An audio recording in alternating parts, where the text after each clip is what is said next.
সবাইকে এবং আমার মাইকের আওয়াজ যতদূর যাচ্ছে সবাইকে অভিনন্দন ও লাল সালাম জানিয়ে আমার কিছু কথা আমি বলতে চাই।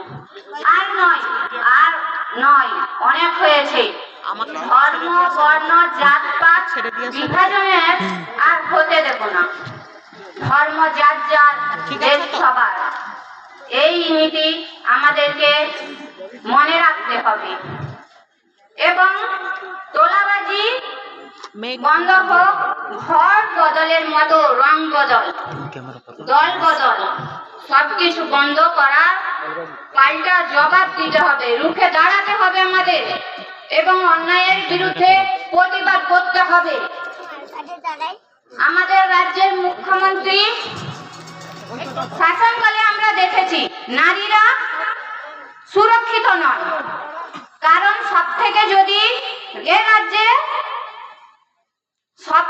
বেশি যদি এ রাজ্যে ধর্ষণ হয় এবং কোনো কিছু নিষ্কৃতি হয়, সবকিছু আমাদের মহিলা মুখ্যমন্ত্রী হওয়া সত্ত্বেও মেয়েদের কোনো সুরক্ষার ব্যবস্থা করেনি এবং তার বিরুদ্ধে আমাদের প্রতিবাদ করতে হবে।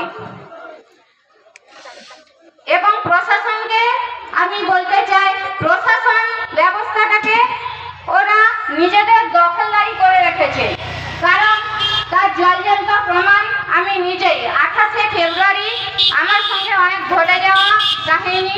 আমি যখন নন্দীগ্রাম থানায় উপস্থিত হলাম, সেখানেও একই ব্যবস্থা, যারা অন্যায় করলো তারা গিয়ে আমাদের নামে কেস করলো এবং সকাল থেকে সন্ধে পর্যন্ত আমাদের ওইখানে বসে থাকতে হয়েছে।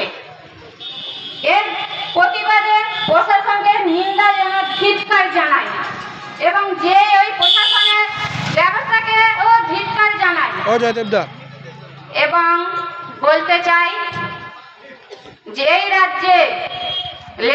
এই রাজ্যে শিল্প মেরে তুমি দোকানে নিয়েছো যুবক মারার দায়, তুমি শিখিয়েছো চোরকেও বাঁচাতে ধর্ণাও দেওয়া যায়। সিঙ্গুরের এই 15টা বছর কি করে ফিরে পাবে? সব মনে রাখা হবে, সব কিছু মনে রাখতেই হবে। তোমার রাজ্যে লেখাপড়া করে যারা